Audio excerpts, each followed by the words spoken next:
เจ้ามีความงามเงียบไม่เปรียบเทียบเขาเทียบเรา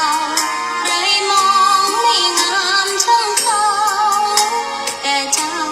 ก็คือดอกบัวด้วยความสัตย์ซื่อยึดถือความดีเป็นหลักใครรักไม่รักก็ไม่จงปลักมองมัวเมื่อโผล่พ้นน้ำก็เห็นความงา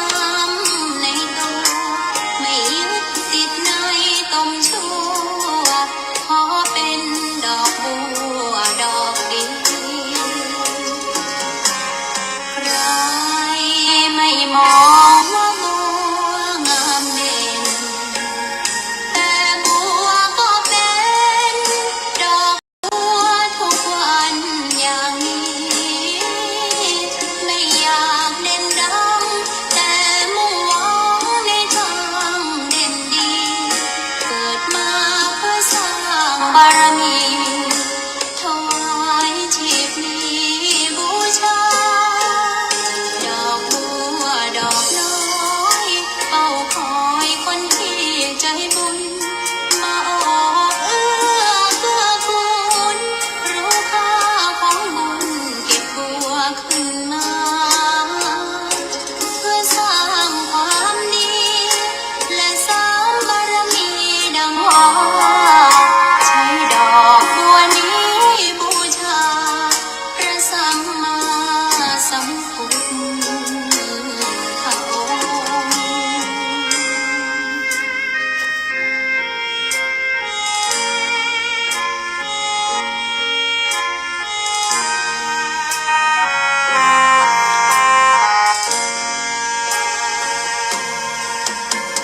ใครไม่มองว่าบัวงามเด่นแต่บัวก็เป็นดอกบัวทุกวันอย่างนี้ไม่อยากเด่นดังแต่มุ่งหวังในทางเด่นดีเกิดมาเพื่อสร้างบารมีถวายชีพนี้บูชาดอกบัวดอกน้อยเฝ้าคอยคนที่ใจบุญมาออกเอื้อเกื้อกูลรู้ค่าของบุญเก็บบัวขึ้นมาเพื่อสร้างความดีและสร้างบารมีดังว่าใช้ดอกบัวนี้บูชาพระสัมมาสัมพุทธองค์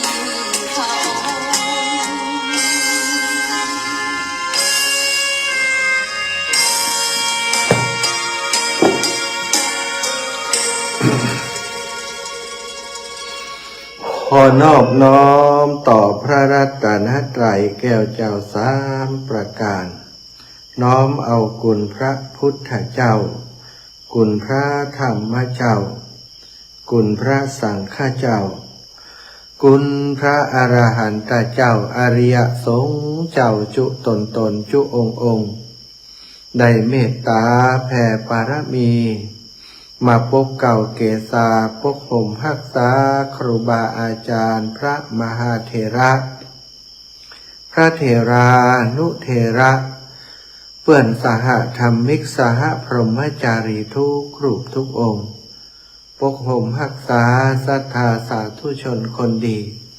เฒ่าแก่อีพ่ออีแม่ทั้งหลายทุกท่านทุกคนติดตาม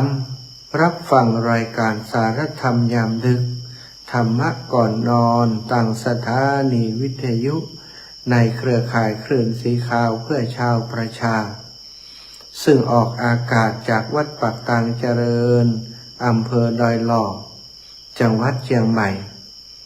ในเมตตาบารมีของครูบาอาจารย์ท่านพระครูอภิวัฒนวิกรม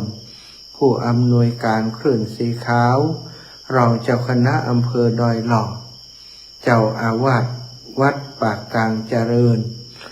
ซึ่งเป็นผอ.เป็นผู้บริหารเสาะหาสถานีในเครือข่ายเชื่อมร้อยเครือข่ายสายบุญไปทุกสารทิศ8 จังหวัดภาคเหนือปัจจุบันนี้ออกอากาศร่วมจะ30 สถานีในเวลานี้ถือว่าเป็น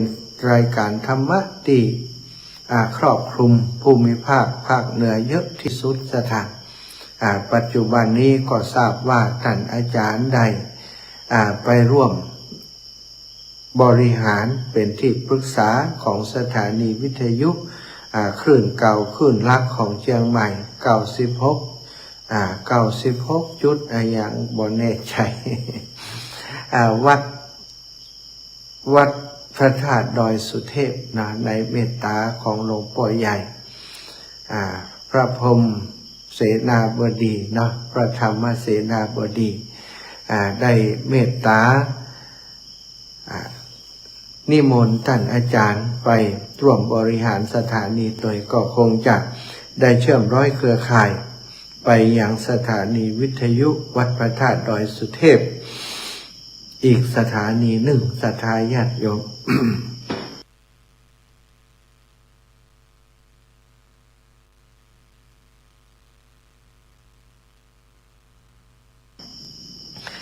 ก็แล้วแต่ว่าจะเป็นช่วงเวลาใดที่เปิดเกาะสัญญาณเพราะโดยปกติแล้ว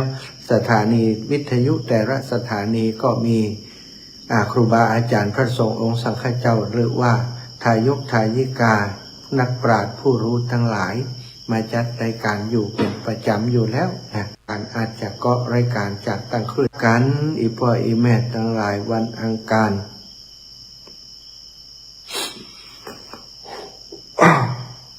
วันอังคารที่28 เดือนตุลาศักราชพระพุทธศักราช2568พระวสาวันนี้พบปะกับอาตมาภาพซึ่งรับผิดชอบรายการในช่วงเวลานี้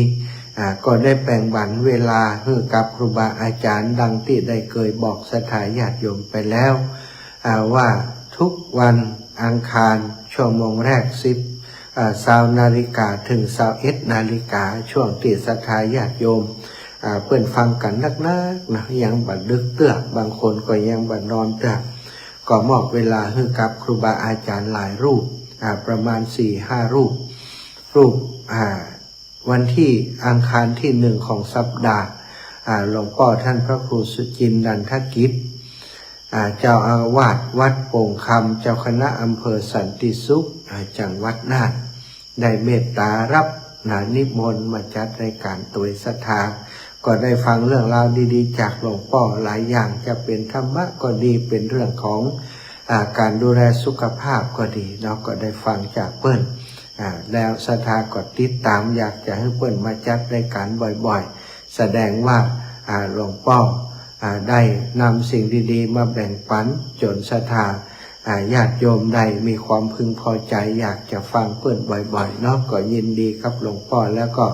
ขอบคุณศรัทธาที่เป็นกำลังใจให้หลวงพ่อด้วย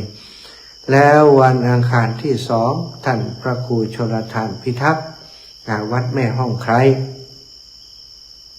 อังคารที่3ของเดือนก็หลวงพ่อท่านพระครูสังวรศรีลาภิลักษ์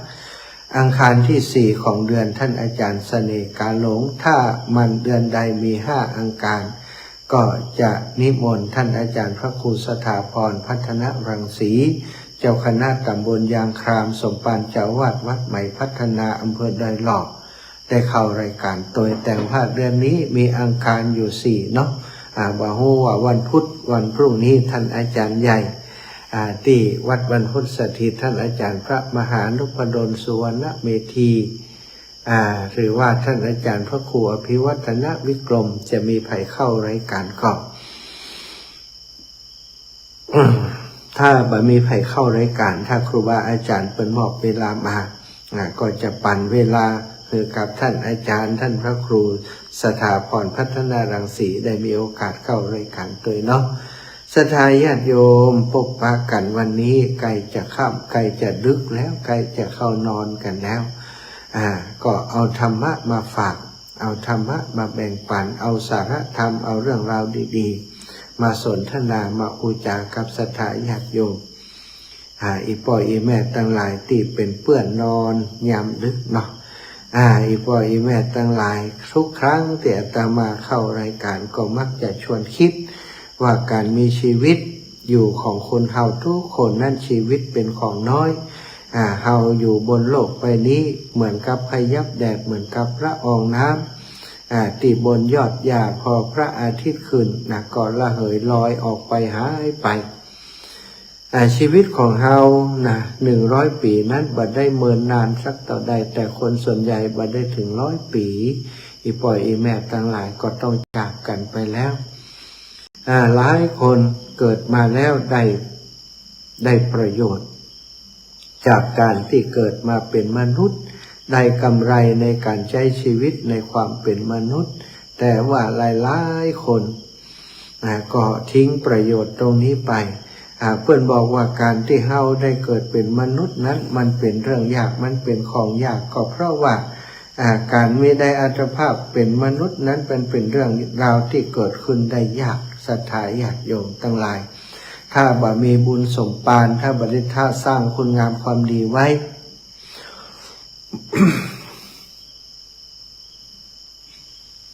เมื่อชาติที่เฮาเป็นมนุษย์ในชาติก่อนการที่จะได้เกิดมาเป็นมนุษย์ในภพนี้ชาตินี้ก็จะเป็นเรื่องยากนะโดยเฉพาะยุคสมัยของหมู่เฮาตั้งเจ้าทั้งหลายนี้เป็นยุคที่เทคโนโลยีการทางการแพทย์เจริญใครมีลูกก็ได้บ่ใครมีก็ได้ คนสมัยก่อนอยู่ด้วยกันนี่เนาะบ่มีการทำหมันบ่มีการสมัยก่อนมีการใส่ห่วงอีกเนาะกินยาแล้วก็มีการทำหมันใส่ห่วงก็บ่แน่นอนกินยาก็บ่ค่อยแน่นอนสถานฉีดยาก็บ่ค่อยแน่นอนนะปัจจุบันนี้มีวิธีการทำหมันทำหมันชายทำหมันหญิงเพิ่นมีวิธีการตีง่ายสะดวกบ่ต้องกินยาก็ได้ถ้าไปทำหมันทำหมันแล้วจะตัดหมันจะเปิดอูนะ ก็คือคลายการที่ทำหมันนั้นก็สามารถทำได้หรือว่าบางคนศรัทธาญาติโยมเป็นหมันถึงสามีภรรยาแต่สามารถไปทำคลิปทางวิทยาศาสตร์มีลูกมีเต้าได้นี่คือความเจริญของเทคโนโลยีของทางการแพทย์สถานอันนี้ก็เป็นตัวแปรอย่างหนึ่งที่ทำให้การเกิดเป็นมนุษย์เป็นเรื่องยากเนาะสถานการเกิดเป็นสัตว์สิงสารสัตว์ต่างๆนี่แบบป้อยยากต่อใดสถานเขาไปพอหมาคอกหนึ่ง มีเป็น10 ตัวก็มี10 กว่าตัวก็มีบัดตำ6-7 ตัวหมาคอกหนึ่งเนี่ยสถานแล้วถ้าหมา10 ตัวแล้วเนาะปีนึงมันออกลูกกี่ตัวหมาถ้าปล่อยให้มันออกลูกกันปีต่อปีสถานอย่างประชากรของสุนัขในวันเฮาก็เยอะเนาะตึงวันเดินทางเข้าออกในปากทางที่ไปสู่วัดบรรพตสถิตหันน้องหมาทุกวันสถานบางครั้งก็สลดหดหูอินดูเขามาน้อยๆสัมปีสัมปอเอาเปิ่นมาปล่อยวิ่งตามหนทางนั่นนะบางแต่ก็โดนรถทับรถหนีบเสียชีวิตไปบางคนมาหันอินดูก็เอาไปเลี้ยงแต่ส่วนใหญ่ก็ปล่อยเปิ่นอยู่ตามป่าตามอย่างนั้นเอาหันแล้วก็แต่ปลงสถาบอกว่าจะไปช่วยเปิ่นอย่างไรเพราะที่วัดท่านก็มี10 กว่าตัวแล้ว ช่วงนี้บ่ได้อยู่วัด2-3 วันบอกว่าลูกบ่าวลูกสาวเป็นอย่างไรกันพ้องแต่ว่าทุกปีจุกก็อยู่เนาะฝากเพิ่นว่าเอาอาหารให้มันกินเพิ่นก็คงจะดูแลทุกครั้งที่เดินทางไปที่ไหนก็เป็นห่วงเขาซะจ้ะน้องหมาน้องหมูน้องหมาต่างๆก็มาคือว่าหมาหมู่นี้มันถ้าจะมีบุญเนาะทำมาเกิดแล้วก็ได้อยู่ที่วัดมีคนคอยห่วงใยนะอย่างอาตมานี่ห่วงใยมันก็คงจะเป็นบุญของมันแต่การที่มันเกิดเป็นเดรัจฉานก็เป็นที่น่าเอ็นดูอย่างนี้สถานบ่มีสิทธิ์ที่จะเลือกนะเนี่ยเจ้าของบ่อยู่ได้กินข้าวบ่ได้กินบ่หัวล้ออยู่หั่นเนี่ยเจ็บปวดเหมือนกันบางครั้งเอ็นดูเขาสถานถ้าโยมเบิ่มอยู่ก็ยังดีน้อยแต่อาตมาไปที่ไหนเบิ่มก็ไปตัวขับรถไปส่งก็เลยลำบากนะ เนี่ยการเกิดเป็นมนุษย์นี่ยากถ้าเป็นสัตว์เดรัจฉานต่างๆมันคงไม่ยากศรัทธาเพราะสัตว์เขามาสังเกตพอมันมีนักเนาะมันก็เกิดติ๊กการที่เขาจะข้ามพ้นจากอบายภูมิต่างๆขึ้นมาสู่มนุษย์ภูมินั้นต้องสั่งสมบุญญาบารมีหรือว่าต้องรับกรรมเพื่อมดเสี่ยงก่อนศรัทธาการเกิดเป็นสัตว์เดรัจฉานทั้งหลายเป็นกรรมอย่างหนึ่งของมนุษย์ของคนเฮาของสัตว์ทั้งหลายเมื่อพ้นจากอัตภาพของความเป็นเดรัจฉานสัตว์เดรัจฉานนี้บางคือสัตว์เดรัจฉานทั้งหลายนี้บ่สามารถจะมีชีวิตดีๆนะมีชีวิตที่อิสระเหมือนมนุษย์ใดนะศรัทธาอย่างสัตว์ทั้งหลายวัวควายจ้างม้านะศรัทธางัวควายหมูเนี่ยเปิดเลี้ยงไว้ฆ่านะศรัทธาเกิดเป็นงัวเป็นควายเป็นสุกรนี่จะหลีกหนีคมมีดคมดาบที่เปิ่นจะฆ่าหันจะเป็นไปได้ยากนะหมื่นตัวแสนตัวก็มีตัวเดียวละมั้งที่จะได้โชคดีแม้จะอยู่ในป่าที่เปิ่นบ่ได้เลี้ยงไว้ฆ่าแต่สุดท้ายนะก็มีถูกล่าถูกอะไรอย่างต่างๆเยอะแยะไปหมดศรัทธาถ้าบ่ถูกคนล่าก็ถูกสัตว์ด้วยกันล่านั่นก็เป็นวิถีชีวิตของสัตว์ซึ่งอยู่ลำบากวิถีชีวิตของมนุษย์การเป็นอยู่แบบมนุษย์นั้นมันถ้ามีปัญญาเนาะศรัทธาญาติโยมก็สามารถอยู่อย่างมีความสุขได้ในชีวิตประจำวันทุกๆวันแต่ถ้าเฮาบ่มีปัญญาเป็นผู้มิจฉาทิฏฐิการได้เกิดเป็นมนุษย์แทนที่จะเป็นประโยชน์ก็กลับจะเป็นโทษคือกับตัวแทนที่จะทำให้ตัวไปสู่ภพภูมิที่สูงขึ้นบางคนนี่เอาอัตภาพของความเป็นมนุษย์นี้มาทำในสิ่งที่บดีเขาจะหันว่าคนฉลาดบางคนที่ศรัทธาอยากจะทำงานบนหลังคนบ่ต้องทำงานนักอยากทำงานเบาๆก็ต้องฉ้อโกงคดโกงเปิดประกอบอาชีพที่บ่สุจริตเพราะคิดว่าอาชีพที่มันหาเงินง่ายเนี่ยถึงมันจะทุจริตก็เป็นอย่างของเขามีเงินนักวันหลังมีเงินนักก็เอาไปทำบุญคิดอย่างนี้เป็นการคิดที่ผิดซะนะเงินที่เราได้มาจากการทำงานที่เป็นมิจฉาชีพนะพวกมิจฉาชีพนะอาชีพที่ทำโดยความเห็นผิดอาชีพที่ทำมิจฉาชีพต่างๆสถานอาชีพที่เป็นไปในทางที่ผิดที่บดีอาชีพเหล่านั้นส่วนใหญ่ก็จะก่อโทษให้กับคนอื่น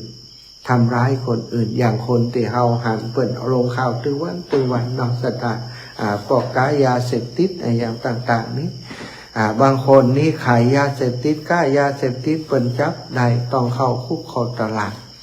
แต่แปลกเหมือนกันพวกนี้กลับออกมาจากคุกจากตารางก็มากล้าทำการค้าขายเป็นผู้ค้าขายเป็นพวกค้ายาเสพติดอยู่เหมือนเดิมสามปลายมาปอมีเครือข่ายนักขึ้นแหมอินะเขาบอกว่าโอ้หมูติเข้าคุกมานี้ไปเจอเครือข่ายในคุกนี่แทนที่จะมาไปเข้าคุกมาแล้วจะเลิกกับกลายเป็นว่ายะตีใหญ่ขึ้นแหมไปได้เฮียนหู้อย่างที่ในคุกได้เครือข่ายที่ในคุกได้หู้วิธีการต่างๆการค้ายาเสพติดจากในคุกอย่างปัจจุบันนี้สถานถ้าเราสังเกตดีๆนี่แม้กระทั่งในชุมชนในชนบทต่างๆก็มีเอเย่นค้ายาอยู่เต็มไปหมดเนาะกลางค่ำกลางคืนมันตื้อเสาะหาการสนๆนะสถานแต่ก็แปลกใจอยู่เหมือนกันว่าทำไมทางตำรวจกับทางเจ้าหน้าที่เนี่ยเปิ่นบ่ได้ปราบปรามอย่างจริงจังมีหลายคนก็บอกว่าก็มันหู้กันนะอาจารย์ เขาก็บอกหู้ว่าจริงหรือเปล่าเนาะมันหู้กันแต่ก้านะแต่ก็เป็นที่น่าสงสัยบดายซะนะจะได้ก็ดีมันก็นักเกิดนะถ้าอูถึงจำนวนตำรวจเจ้าหน้าที่มีบัดนักหนาและก็งานที่ต้องรับผิดชอบก็มีหลายบัดได้รับผิดชอบอยู่ด้านเดียวซะนะไอ้พวกนี้มันมีนักพวกค้ายาพวกเสพยาพวกอย่างมีนัก ปัจจุบันนี้เปิ่นบอกว่าคนเฮานี่วัดวานี่เปิด24 ชั่วโมงบ่ค่อยมีใครเข้าไปแต่ว่าที่คุกนี่เนาะปิดแล้วปิดแถมนะบ่ให้คนเข้าไป คนก็ไปรู้ยัดอยู่กันอยู่ในคุกในตลาดเนาะอย่างจังหวัดลำปางที่อาตมาอยู่เนี่ยคุกเก่าคุกสาระคุกอันเรือนจำกลางของจังหวัดลำปางที่อยู่กลางเมืองหน้าโรงพยาบาลเนี่ยสถานที่จัดกว้างเหมือนกันนะแต่ว่าก็เป็นคับแคบไปคับแคบไปบอกเพียงพอที่จะขยายห้องนอนเรือนนอนอย่างต่างๆเพราะมีนักโทษเพิ่มขึ้นทุกเดือนทุกปีนักโทษจะเพิ่มขึ้นบ่มีลดลงเลยว่าก็แปลกเนาะอยู่ตั้งในไร้อิสรภาพทุกอย่างกินก็ดีเข้าห้องน้ำอาบน้ำอย่างต่างๆบ่ได้มีอิสรภาพบ่ได้ไปไหนเนี่ยสถานอยู่แต่ในคุกหันแต่คนหน้าเดิมทำแต่กิจกรรมเดิมๆแต่คนทั้งหลายที่มีอิสระเฮาทั้งหลายตั้งเจ้าทั้งหลายอยู่นอกคุกนี่มีอิสระในการจะไปหั่นจะไปนี่จะไปไหนก็ได้ตามสะดวกอยากจะกินข้าวที่ไหนก็ไปถ้ามีตังก็ไปอยากจะไปแอวไปแหวงที่ไหนก็ไป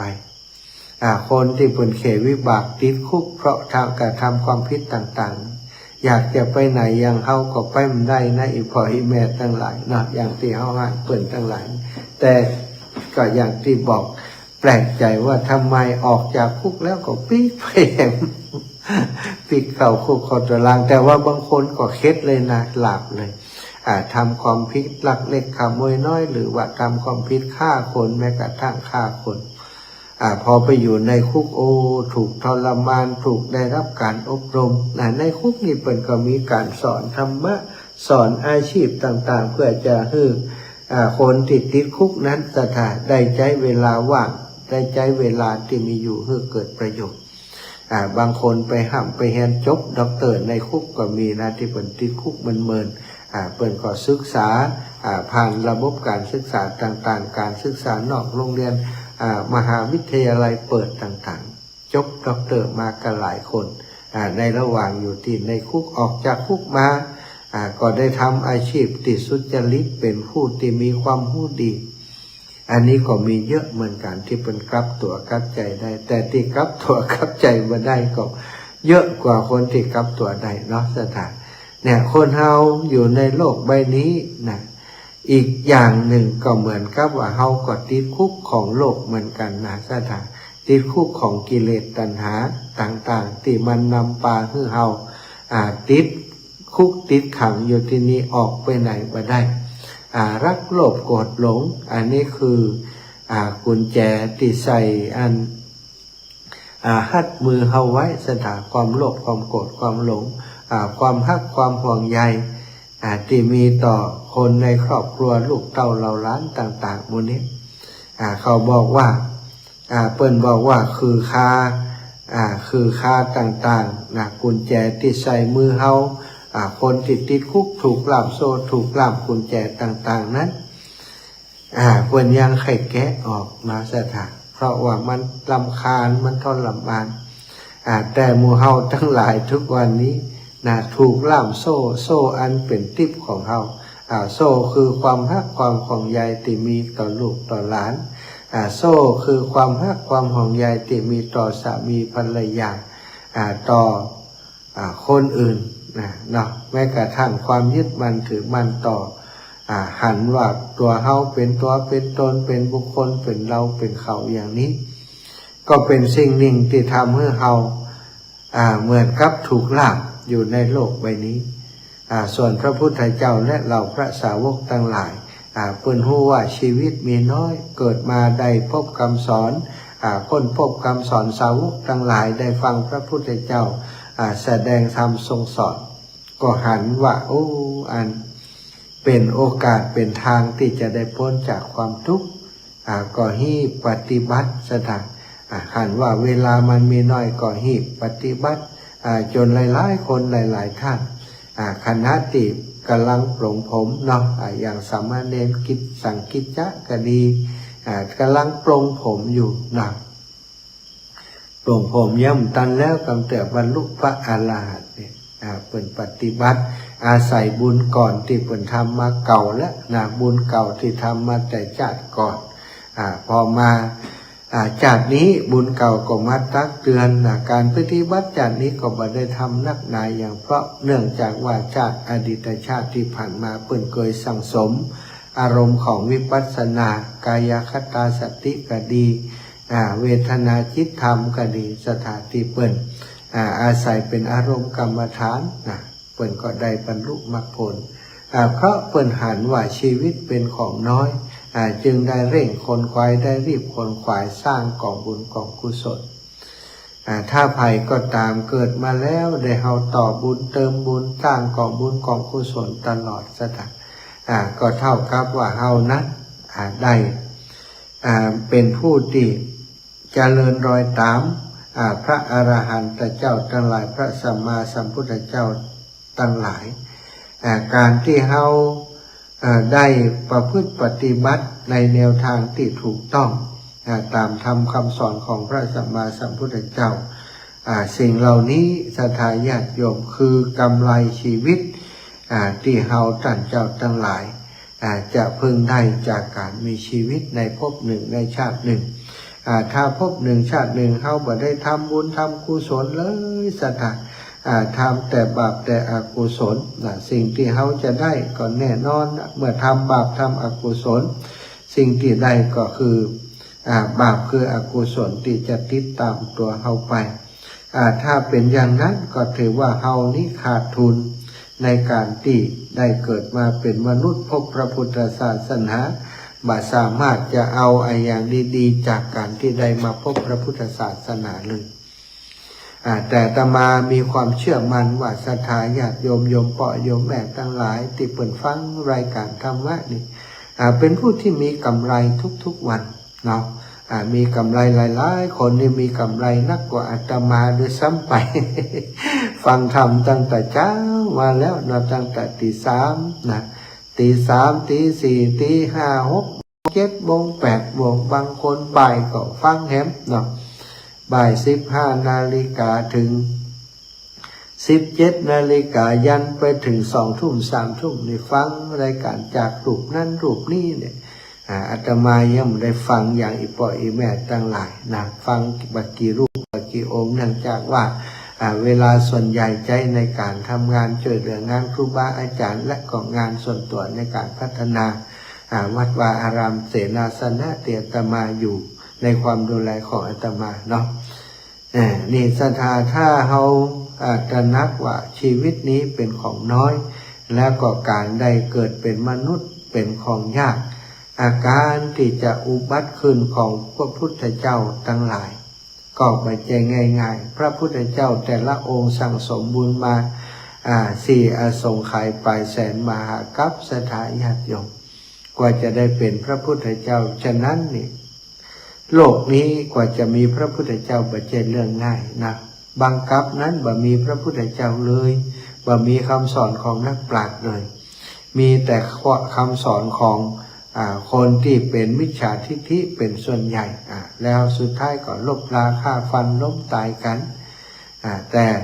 เฮานี้โชคดีได้เกิดมาเป็นมนุษย์พอยังได้มีพระพุทธศาสนา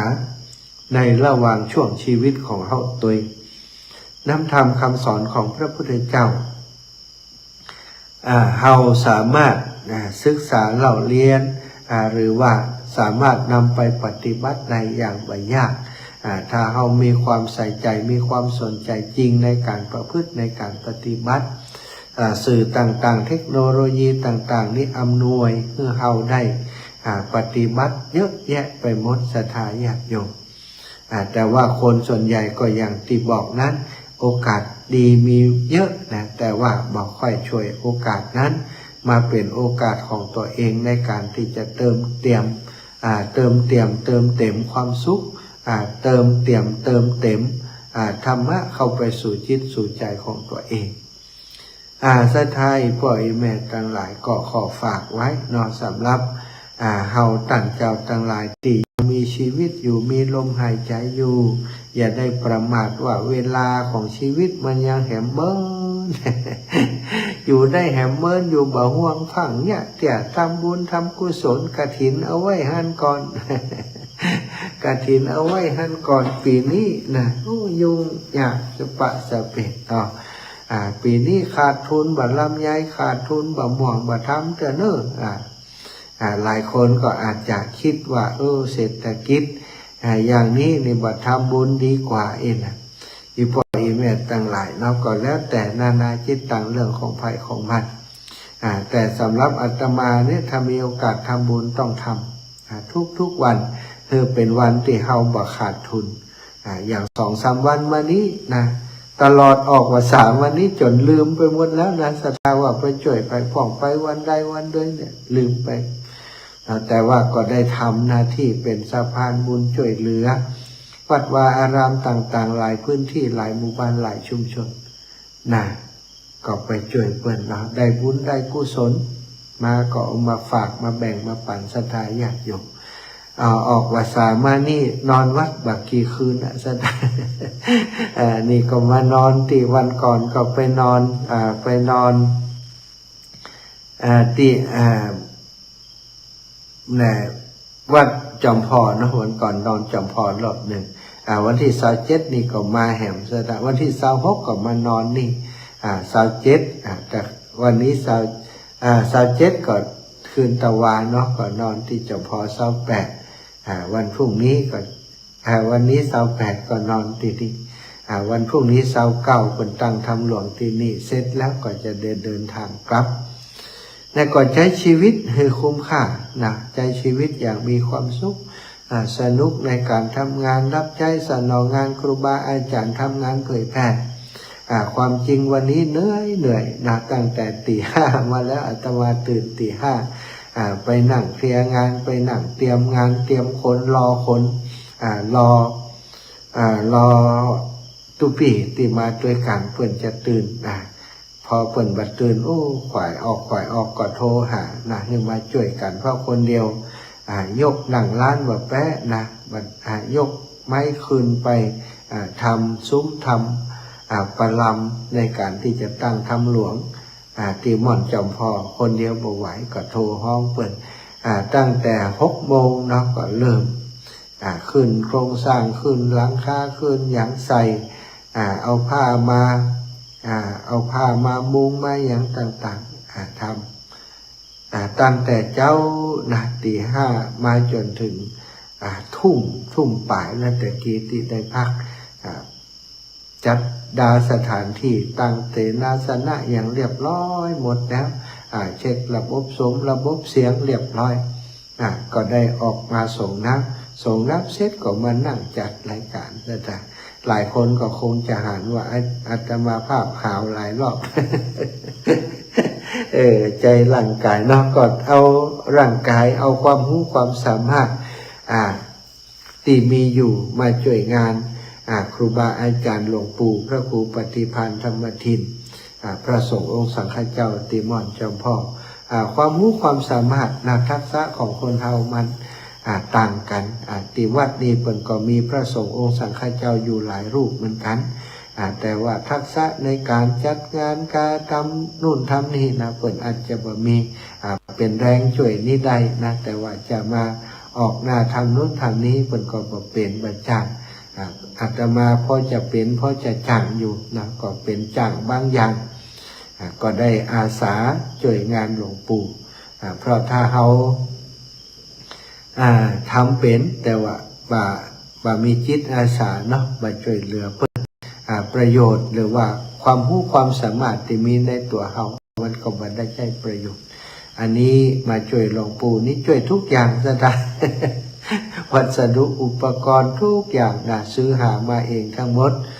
มาทำสนองงานขอคืองานของหลวงปู่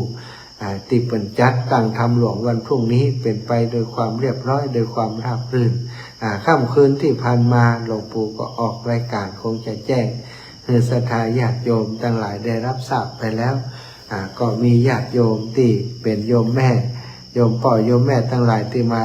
คุยจักมักคุณอยู่เปิ่นก็โทรแจ้งมาบอกว่าอีแม่หอมไปแล้วเด้อ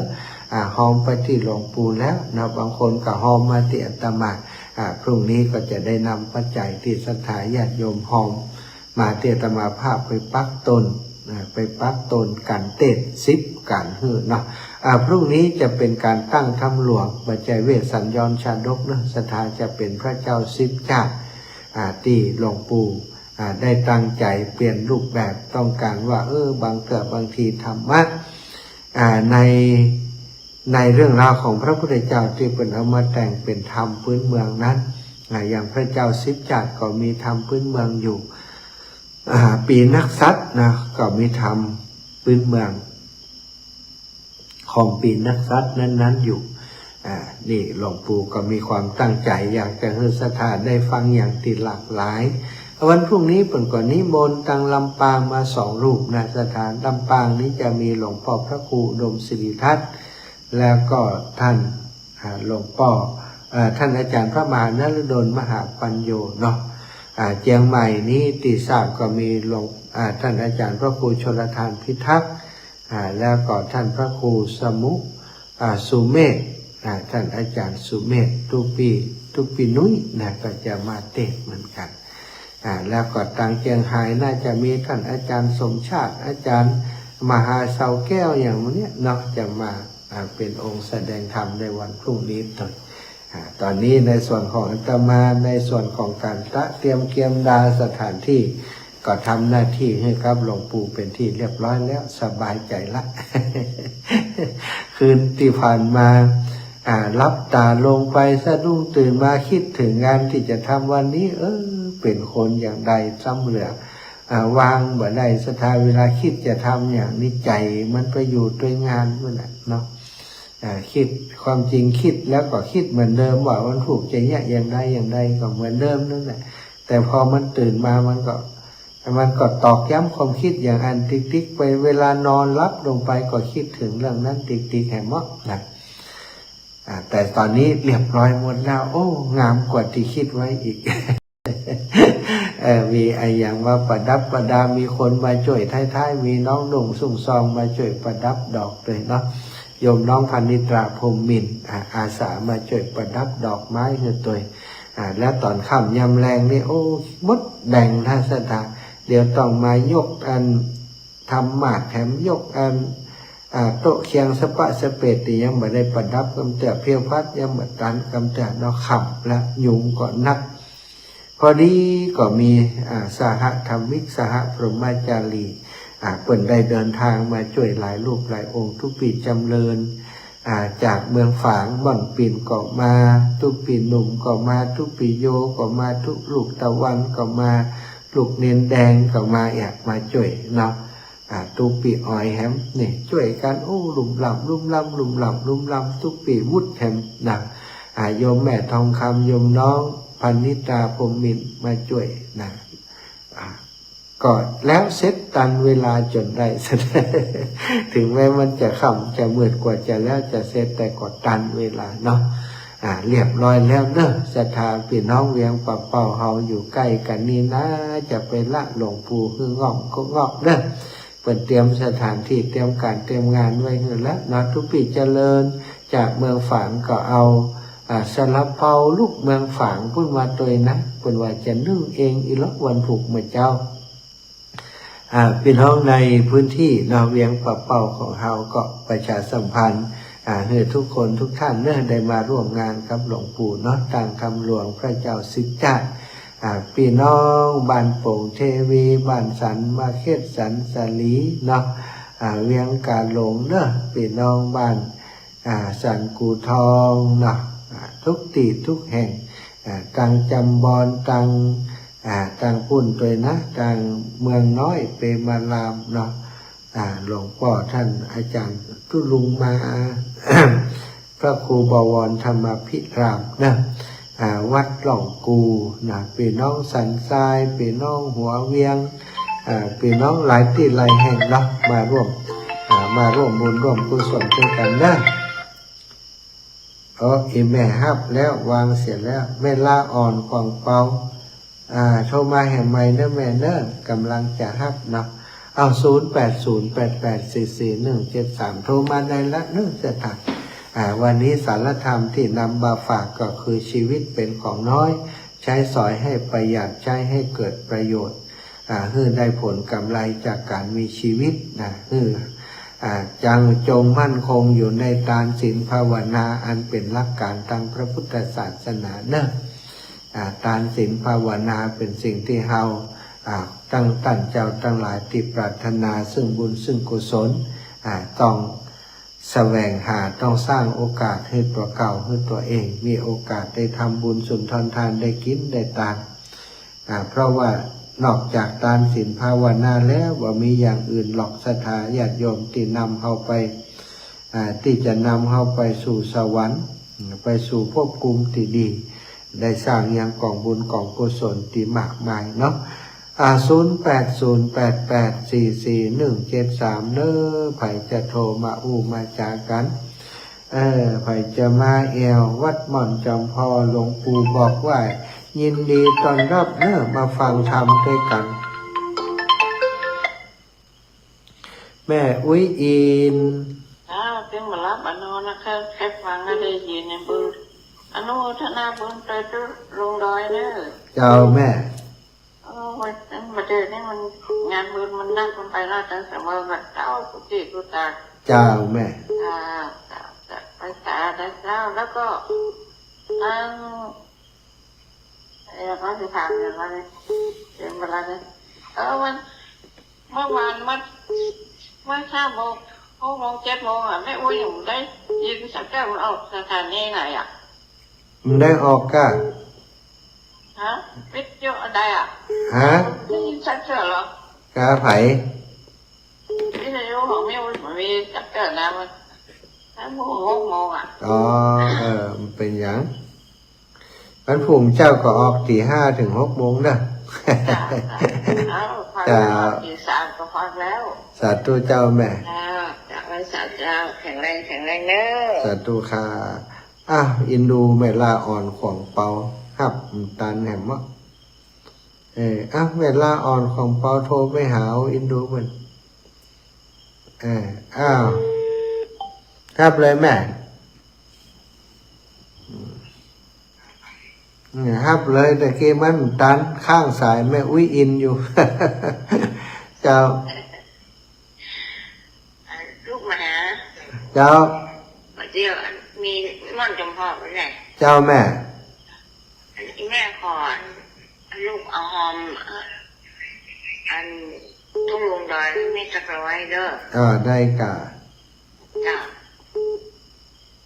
มาได้เงินเมื่อหลักว่ามันหายไปที่นักสมมติได้เงินละกำเดียวได้เงินละได้เงินมันนี่ไม่ได้ดีละกำนี้ก็ได้เงินติ๊กแล้วเนอะสาธุไปเมืองน่านก่อนอุ้ยอินกับแม่อุ้ยอ่อนเนี่ยมันเป็นโซนเนี่ยโซนกันเจริญปอนแม่บัวผินเรือนแก้ว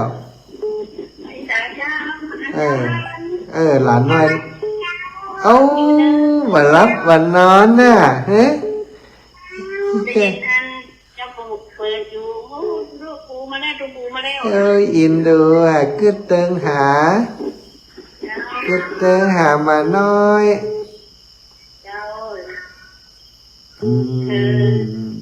ฟังแล้วละ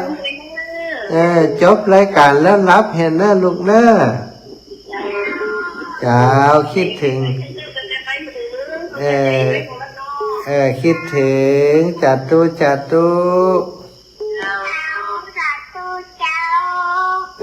เสียงชัดเจนมาหน่อยของหลวงปู่แม่น้อยแม่น้อมสุภาวงศ์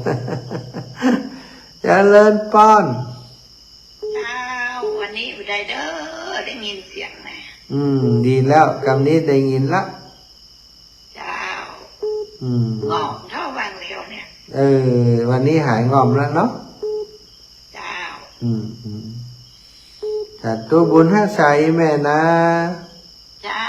สาธุเจ้าบุญฮักษาแม่น้อมสุภาวงศ์จะเลินปอนไผ่นี่ไว้จ่าครับวันผูกมาก่อนบวชนี่อยู่ได้เดี๋ยวนี้ เอาอยู่บนนี่กันนี่ว่าถ้าคนเวียงปอบเป้านี่จะมาหาประจ้านี่ เดี๋ยวคนไปช่วยหาเนอะ น่ากะไปลืมน้ำพริกน้ำปูเนอะ ไปช่วยหาคนเนาะ อันผูกปากขัน ครับผมไปจ้าครับ สาธุอีปอบบุญธรรมปงน้อง แม่บัวเร็ว พระพุทธเจ้าเร็วนะกันเหมือนแล้ว โอ้น่ากะยังได้ได้โทรคิดถึงงานกันทั้งพวกกับคิดนะ โอ้มันยังได้โทรศัพท์ มันบัดตันปืน อันวัดตันเปิด ตันปืนรู้ก็ไม่ต้องคิดอย่างนั้นเลย อันรถกูออกรายการก็พอได้รู้ทั้งมุกเลยนะหันเมื่อ เจ้า สบายดีนะเจ้า ก่อนเรื่อยๆเกาสุขภาพแต่ก็มีอย่างนักอยู่แม่ ก็มาเดินไม่ไปไหนแล้วแหละ ช่วงนี้ก็ถ้าจะพักก่อนนี่แม่สุขภาพยังบ่100%อ่ะสาธุนะแม่เด้อเจริญพรยายพร มาจัดการได้ เจ้า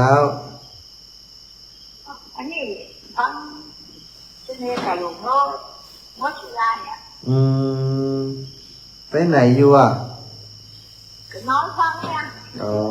นอนฟังกันเดี๋ยวนี้ นอนฟัง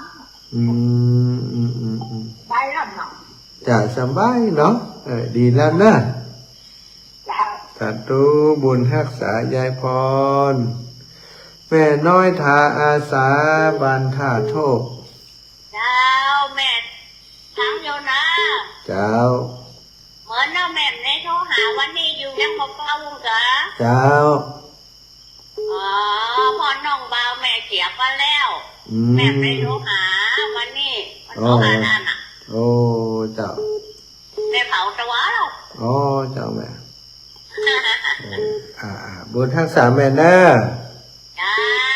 วันเดียวแม่ฟังนะ สาธุเจ้าบุญรักษาแม่ลัดดาอักกะเรือน ขอบคุณแต่เจ้า เจ้าโยมแม่ ในวันที่จะไปทำกระถิ่นสุดท้ายวันเดียวเนาะ 30แม่ ฮะ กฐินเฮาวันกฐินสุดท้ายในวันที่5แต่ของวัดบรรพตวันที่31แม่ 31เร็วในวันที่จะโอนไป เจ้าแม่ โอนไป200เนี่ย เจ้า อะไรวิตังหนึ่งร้อยก็จะมีรายวันแม่ก็เตรียมไว้นี่บุญรักษานะดูแลตัวเองบุญรักษาโยมแม่ลัดดาอักกะเรือนแม่ก้อมใจคำมาสักการทานหลายวันแล้วไม่ได้ยินเสียง เจ้า สบายดีเนาะท่านเนาะ สบายดีเจ้าแม่ มีงานอันนิดน้อยหนึ่งหน่อยเลย มีงานของครูบาอาจารย์ก็อิดน้อยเนาะเป็นคนงานให้เปิ้น ไปน่ะทันยาใครไปหาทันแต่เนอะมันบอกมีรถไฟหน่อมันไปเดี๋ยวก็มาได้อันสันพักโก้นี่ประจอบสบายนะเจ้าสบายเป็นเจ็บขาละเจ้าพอเลยเก้าอี้เจ้าโอ้ยอินดูแต่เจ้าสาธุแม่เด้อสาธุเจ้าเจริญพรแม่เพ็ญณลำพูน อาจารย์เจ้าพระอาจารย์ เจ้าแม่อาจารย์ผู้ใหญ่วัดดอยจอมพอแหละเจ้าแม่ดอยจอมพอวันผมเจ้าปักกันอยู่ตี 5 ถึง 6 โมงเนอะเจ้าก็ถึงว่าในกฎมันยังแบบนี้มันแบบนี้คนนี้อย่างเงี้ยคนโทรเจ้าอันของเข้าใจอันนี้มันมีที่กันนะมันมีอยู่10 กันพระเจ้า10 จาดนี่ไหมจาดก่อนได้ก่อนเจ้าได้แม่100 บาทเจ้าได้นะสาธุแม่นะออกคืนนะสาธุเจ้าสาธุค่ะเจ เจริญพรแม่สมบูรณ์ สาธุลูก จ้า แม่กับโคตรหาหลายเทียแล้วนะ ล่ะ แม่เป็นว่ามาได้มาอยู่มาวันเขาเท่น่ะ เจ้าแม่วันผูกกว่ากันแล้วงานตัวเนาะ ครับลูกแม่อยู่ดีสุขนะ จัตุคา เป็นทางมาอย่างปลอดภัยเลยลูกเอ้ย เจ้าแม่เจ้า จ้า เจริญพรอีป่อมาแล้วป่อนั้นประเสริฐนาน้อย ไม่สาครับลูกปอดที่ติดตามและฟังนะครับในสถานีอันตายวิดีโอ102.5น้อยนะครับ สาธุอีป่อเนอ ยังสัดเจนในลูกทั้งเทศของมนที่นอกมีสละประโยชน์อีปอดในวัตถุเขาฟ้าอันนอกได้ถูกต้องไม่ต้องไม่จากแม่ จ้าป่อ ฟังแล้วมันอกมันใจน้ำพังคำสอนปอดพอถึงพระวันนี้น้ำพังก็สอนนะพังแล้วมันกินทุกกินใจเอาเลยมีความสุขความหวานความเจริญหนุ่มเรืองที่นอลูกครับ สาธุ ขอมาดูไปอยู่ที่มีชุกนะครับเนี่ย สาธุอนุโมทนาบุญ สา จ้า ธุปีนี้เป็นทวงลูกอยู่ครับ สาธุสาธุโอ้อีป่ออูมันเจริญพรแม่สีพาน จำได้กาอีแม่จำได้ก็จำได้แล้วจำมาได้แล้วกะ เคยไปอะไรคนไปเหมือนได้ เนี่ยอย่างดอหนุ่มลงติ๊กติ๊กน่ะกันย้ำหนุ่มฮะ ไปเข้ากับมาแก้จะไปได้ถ่ายนะ เจ้าอีแม่ มันใกล้เนาะมันเป็นยังแควนหน่อยที่ไหนก็หวังโง่ อันนั้นก็สุขภาพมันค่อยดี ถ้าเหมือนเป็นเฮาเกิดมันอย่างมาอยากมาจัก เจ้า แต่ต้องไปเจ้าคนนั่งไหนจะถึงงาน เจ้าแม่ วันที่5นี่ก็มีแล้วก็อะไรอีกแต่วันมันกี่25แต่แม่ก็ไปยังกวงอะไรอย่างก็ วัดยังกวางล่ะ แล้วก็ไป จ้า แล้วออนมันมาเป็นยังแควนหน่อยเนาะ เจ้าสาธุแม่นะเวลาตุลุกหมดแล้วเนอะ